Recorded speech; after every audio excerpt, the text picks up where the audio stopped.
ప్రభునందు ప్రియమైనటువంటి వారలారా, యేసు క్రీస్తు ప్రభు యొక్క ఘనమైన నామమున క్రైస్ట్ చర్చ్ కర్నూలు తరపున మీ అందరికీ వందనాలు, శుభములు తెలియజేస్తూ ఉన్నాం. మరి church of south India diocese of Nandyal మా ప్రియతమ తండ్రి గారైన right reverend K Santosh Prasannarao తండ్రి గారి తరపున, అధ్యక్షకండ అధికారులందరి తరపున, క్రైస్ట్ చర్చ్ పాస్టరేట్ 1 and 2 మరి ఫ్యామిలీస్ తరపున మీ అందరికీ మా శుభములు, వందనాలు తెలియజేస్తూ ఉన్నాం. ఈ ఛానల్ని క్రమంగా వీక్షిస్తున్నందుకు మీ అందరికీ మా ధన్యవాదాలు తెలియజేస్తూ ఉన్నాం. ఈ క్రైస్ట్ చర్చ్ కర్నూలు ఛానల్ని మీరు తప్పక వీక్షించండి. క్రమంగా ప్రతిరోజు ఉదయకాలమున వచ్చే డివోషన్స్ మీరు తప్పక వీక్షించండి. ఈ డివోషన్స్ మీకు తప్పక దీవెనకరంగా ఉంటాయి. మీ ఉదయాన్ని ప్రారంభించడానికి ఈ వాక్యము మీకు ఉపయోగకరంగా, ఆశీర్వాదకరంగా ఉంటుంది అని మేము భావిస్తూ ఉన్నాం. ప్రేమైన దేవుని వలన చిన్న ప్రార్థనతో ఈ ఉదయకాలపు డివోషన్ను మనం ప్రారంభించుకుందాం. దయగల తండ్రి, మీరు మాతో మాట్లాడండి. మీ నామాన్ని మహిమపరచుకోమని, మీ ప్రియ బిడ్డల జీవితాల్లో ఘనమైన కార్యాలు చేయమని, మమ్మల్ని తాకుమని, ముట్టుమని యేసు నామమున వేడుకొనుచున్నాము తండ్రి, ఆమేన్. ప్రేమైన దేవుని వలన ద్వితీయోపదేశకాండ 1వ అధ్యాయము 6 నుండి 8 వచనాల్లో మనము ఈ వచనాలను మనం ధ్యానిస్తున్నాం. మన దేవుడైన యెహోవా హోరేబులో మనకు ఈలాగు సెలవిచ్చును, ఈ పర్వతమునద్ద మీరు నివసించిన కాలము చాలును. మీరు తిరిగి ప్రయాణమై ఆమోరీల మన్యమునకును మహానది అయిన యూఫ్రటీసు వరకును వెలుడి. ఇదిగో ఆ దేశమును మీకు అప్పగించి తిని, మీరు వెళ్ళి యెహోవా మీ పితరులైన అబ్రహాము, ఇస్సాకు, యాకోబులకును వారి తరువాత వారి సంతానమునకు ఇచ్చేదనని నేను ప్రమాణం చేసిన దేశమును స్వాధీనపరచుకొనుడి అంటున్నాడు దేవుడు. ప్రేమైన వలన మరి ఐగుప్తులో 400 సంవత్సరాలకు పైగా బానిసలుగా ఉన్నటువంటి ఇశ్రాయేలీయులు దేవుని సేవకుడైన మోషే ప్రవక్త యొక్క నాయకత్వంలో వారు గొప్ప విడుదలను పొందుకున్నారు. ఎర్ర సముద్రం దగ్గర దేవుడు ఘనమైన కార్యాలు చేసి వారిని విడిపించాడు. ముందు నుయ్యి వెనక గొయ్యిలాగా, ముందు ఎర్ర సముద్రం, వెనక ఐగుప్తీయులు వెంట ఉన్నప్పుడు మోషే ప్రవక్త తన కర్రను చాపినప్పుడు ఎర్ర సముద్రం 2గా చీలిపోతే దేవుని ప్రజలందరూ ఆరిన నేల మీద నడుచుకొని వచ్చినట్లుగా ఐగుప్తు మరి బానిసత్వంలో నుండి ఎర్ర సముద్రపు ఆరిన లోయలో నుండి వారు బయటికి వచ్చారు. ఐగుప్తీయులు కూడా దాన్ని చేయాలని ప్రయత్నించారు, కానీ వారు జల సమాధిగా మారిపోయారు. ఆ తదుపరి 40 సంవత్సరాలు దేవుడు వారిని అరణ్యములో పోషించాడు. రాత్రింబవలు అగ్ని మేఘస్తంభాలు దేవుడు వారికి యెహోవా షమ్మాగా తోడుగా ఉన్నాడు.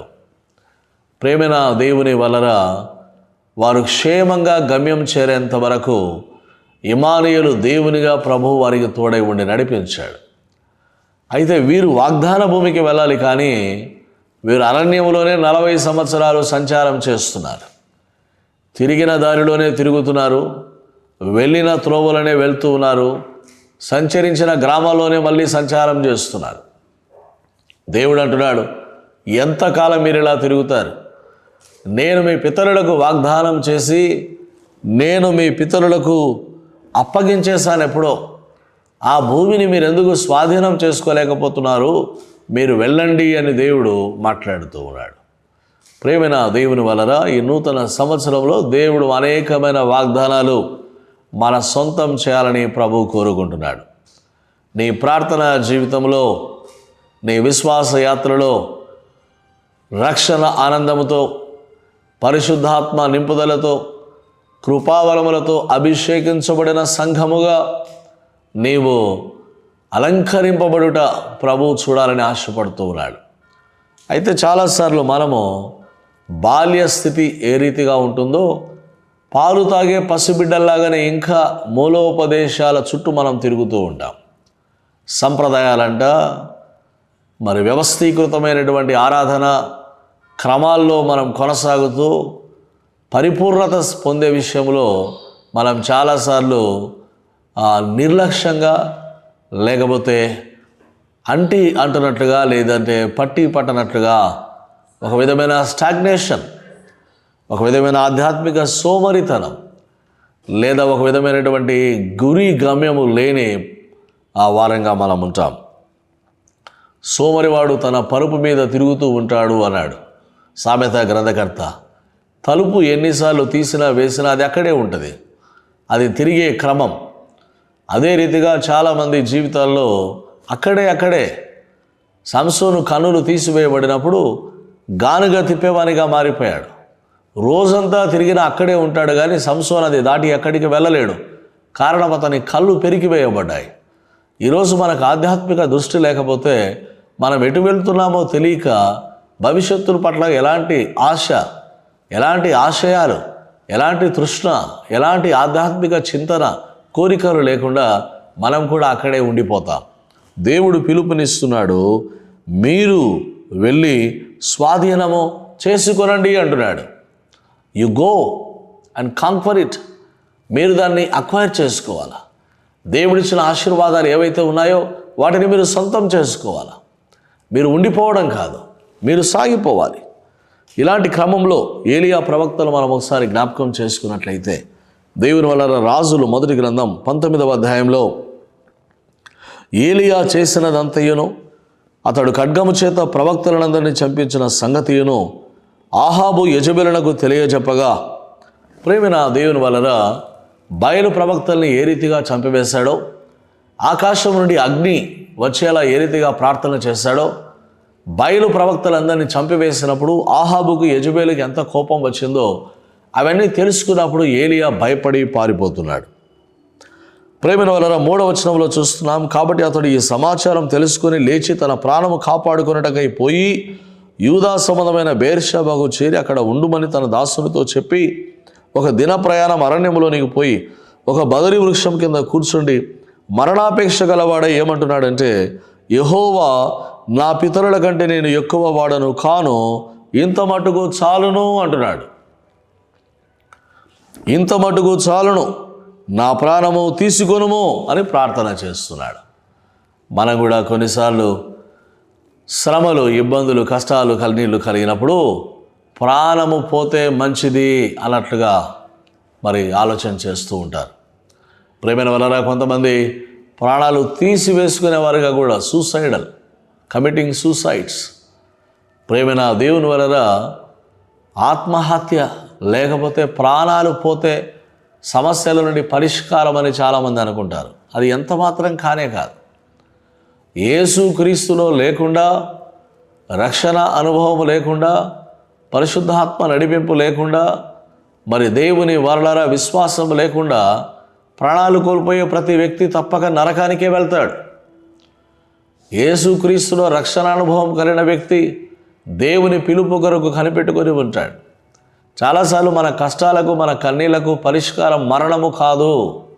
Death is not a solution, not at all a solution. ఎప్పటికీ అది పరిష్కారం కానే కాదు. పరిష్కారాలు చూపించేవాడు దేవుడు. నీ ప్రతి సమస్యకు సమాధానాన్ని చూపించేవాడు దేవుడు. ప్రేమ వలన ఎంతో గొప్ప ప్యాలెస్ ఉండవచ్చు, దానికి ఎంతో పెద్ద పెద్ద గేట్లు ఉండవచ్చు, దానికి ఎంతో పెద్ద పెద్ద ద్వారాలు ఉండవచ్చు, కానీ తలుపు తీయడానికి అవసరమైంది ఒక చిన్న తాళపు చెవి. ఆ చిన్న తాళపు చెవి. బిల్డింగ్ పైన మన దగ్గర కీస్ అవసరం లేదు. ఒక చిన్న కీ ఒక పెద్ద ప్యాలెస్లోనికి వెళ్ళడానికి అది మనకు సహాయపడుతుంది. ఈ నూతన సంవత్సరం దేవుడు మన ముందు తలుపులు నేను తీసి ఉంచి ఉన్నానంటున్నాడు. ఇదిగో దావీదు తాళపు చెయ్యి నా చేతిలో ఉంది అంటున్నాడు. నేను తలుపు తీసి ఉంచి ఉన్నాను, దాన్ని ఎవరు వేయలేరు అంటున్నాడు.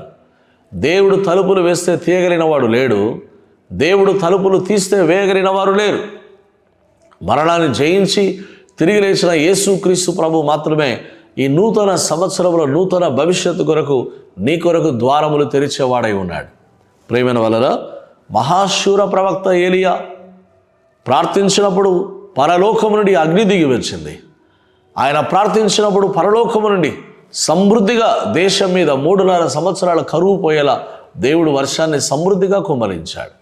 ఏలియా మన వంటి మనుషుడే, కానీ విశ్వాసముతో చేసిన ప్రార్థన ఘనమైన కార్యాలు చేసింది. కానీ ఇంత గొప్ప విశ్వాసి, ఇంత గొప్ప ప్రార్థనాపరుడు, దేవుని కొరకు రోషము కలిగిన దైవజనుడు ప్రేమైన దేవుని వలన ఎక్కడైతే రాణి రాజు తన మీద ఆగ్రహం కలిగి ఉన్నారని తెలుసుకున్నాడో వెంటనే వెళ్ళి అంటున్నాడు, దేవా ఇక చాలు అంటున్నాడు. మనం కూడా చాలాసార్లు ఇట్ ఈజ్ ఇనఫ్ అనుకుంటాం. ప్రేమైన దేవుని వలన యేసుక్రీస్తు ప్రభుల వారు ఇట్ ఈజ్ ఇనఫ్ అనలేదు. ఆయన ఏమన్నాడంటే ఇట్ ఈజ్ ఫినిష్డ్ అన్నాడు. ఆయన చాలు అనలేదు, నేను సమాప్తం చేశాను అంటున్నాడు. పౌలు భక్తుడు అంటున్నాడు, నా పరుగు తుదముట్టించితిని, విశ్వాసమును కాపాడుకుంటుని అంటున్నాడు. యేసుక్రీస్తు ప్రభుల వారు, తండ్రి నీవు నాకు ఇచ్చిన పని నేను సంపూర్ణంగానే నెరవేర్చాను అంటున్నాడు. నీ జీవితం పట్ల దేవుడు ప్రణాళిక కలిగి ఉన్నాడు. నీ జీవితము ఉన్న ఫలాన ముగింపు దేవుడు ఎప్పటికీ కోరడు. ప్రతి వ్యక్తి పట్ల దేవుడు ప్రణాళిక కలిగి ఉన్నాడు. నీ యవ్వన కాలమును బట్టి, నీ భవిష్యత్తును బట్టి, నీ వివాహ జీవితాన్ని బట్టి, నీ ఆర్థిక సమస్యలను బట్టి, నీ కుటుంబ ఇబ్బందులను బట్టి దేవుడు పరిష్కారాన్ని కలిగి ఉన్నాడు. దేవుని వలన చాలాసార్లు మనం ఇక చాలు అనుకుంటాం. ఇంతకంటే మనమేమీ చేయలేము అనుకుంటాం. మనమేమీ చేయలేకపోవచ్చు, కానీ దేవునికి అసాధ్యమైనది ఏది కూడా లేనే లేదు. ప్రవక్త వద్దకి వెంటనే దేవదూత వచ్చి చెప్తున్నటువంటి మాట 5వ వచనం, ఒక దేవదూత వచ్చి అతని ముట్టి, నీవు లేచి భోజనము చెయ్యి. వీళ్ళరా చాలాసార్లు దేవుడు మనల్ని గద్దిస్తాడనుకుంటాం. చాలాసార్లు ఏం చేస్తున్నావయ్యా అని గద్దిస్తాడనుకుంటాం. కానీ ప్రభు అంటున్నాడు, నీవు లేచి భోజనం చెయ్యి. వీళ్ళరా నీకు ఏ సమయంలో ఏది అవసరమో ప్రభువుకు తెలుసు. మన పిల్లలు ఏదైనా మంచివి అడిగితే మనం వాళ్ళకు చెడ్డవి చేయము. మంచివి వారు అడుగు వాటికంటే, మన దేవుడు మనం అడుగు వాటికంటే, ఊహించు వాటికంటే ఎక్కువగా చేస్తాడు.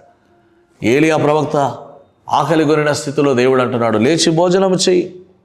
తల దగ్గర నిప్పుల మీద కాల్చబడిన అప్పము నీళ్ళ బుడ్డి కనబడిన గనక భోజనం చేసి మళ్ళీ పడుకున్నాడు. 2వ మారు దేవదూత వచ్చి అంటున్నారు, నీ శక్తికి మించిన ప్రయాణము నీకు సిద్ధమై ఉన్నది, నీవు లేచి భోజనము చెయ్యి. అతడు లేచి భోజనం చేసి భోజనపు బలము చేత 40 రాత్రింబగళ్ళు ప్రయాణం చేసి దేవుని పర్వతం అని పేరు పెట్టబడిన హోరేబునకు వస్తూ ఉన్నాడు.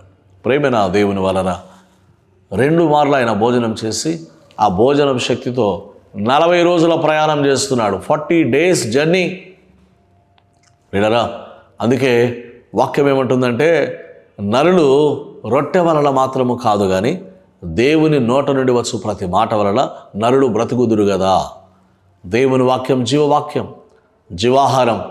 దేవుని మాటలతో నీవు పోషింపబడినప్పుడు ఆయన నీకు బలాన్ని ఇస్తాడు. నీ శక్తికి మించిన ప్రయాణం ఈ నూతన సంవత్సరంలో నీ శక్తికి మించిన వాటిని నీవు చూస్తావు. నీవు ఊహించిన వాటికంటే దేవుడు కార్యాలు చూస్తావు. నీవు తలంచిన వాటికంటే గొప్ప వాటిని నువ్వు చూస్తావు. నీవు లేచి ప్రయాణం చేయి అంటున్నాడు దేవుడు. కాబట్టి ప్రేమైన దేవుని వలన వాక్యంతో పోషింపబడదాం, వాక్యంతో నింపబడదాం. ప్రార్థనలో ప్రభు పాదాల దగ్గర వద్దాం. ఏలియా అక్కడ మరణించాలనుకున్నాడు. ఏలియా ముగింపు అది కాదు. ఏలియా కొరకు అగ్ని రథాలు సిద్ధంగా ఉన్నాయి. ఏలియా తర్వాత వెళ్ళాడు. దేవుడు చెప్పిన పనులు చేయడానికి ఆయన సిద్ధపడిన దశలో అగ్ని రథాలు వచ్చి ఏలియాను పరలోకానికి తీసుకుని వెళ్ళాయి. ప్రేమైన దేవుని వలన దేవుని పిల్లల ముగింపు ఘనంగా ఉంటుంది, ఘనహీనంగా కాదు. కాబట్టి దేని విషయమై నీవు నిరాశలో ఉన్నావో వాటిని విడిచి ప్రభు తట్టు చూడు, బలం తెచ్చుకో, ప్రయాణం ప్రారంభించు. నీ శక్తికి మించిన వీటికంటే గొప్ప వాటిని నీవు చూచెదవుగాక. అలాంటి కృప పరిశుద్ధాత్మ దేవుడు మనందరికీ ప్రసాదించునుగాక. ఆమేన్. దయగల ప్రభువా, మా శక్తికి మించిన ప్రయాణం ఈ నూతన సంవత్సరంలో మా ముందు ఉంటూ ఉండగా నీ వాక్యం చేత మేమందరం పోషింపబడి నీ పరిశుద్ధాత్మ శక్తి చేత అభిషేకించబడి, దయగల తండ్రి, గతంలో మేము చూడని వినని తలంచని గొప్ప కార్యాలు మీ నుండి మేము చూచి మీ కొరకు గొప్ప వాటిని చేయడానికి నీవే మాకు బలమును ప్రసాదించుమని నాయన, ప్రతి విధమైన నిరాశ, ప్రతి విధమైనటువంటి నాయన మా ప్రభు మరణాపేక్ష కొట్టివేసి ఆనందముతో పరలోకము దర్శనాలతో బిడ్డల్ని దీవించుమని యేసు నామమున ప్రార్థిస్తూ ఉన్నాము తండ్రి. ఆమెన్. దేవుడు మిమ్మను దీవించునుగాక. ఆమెన్.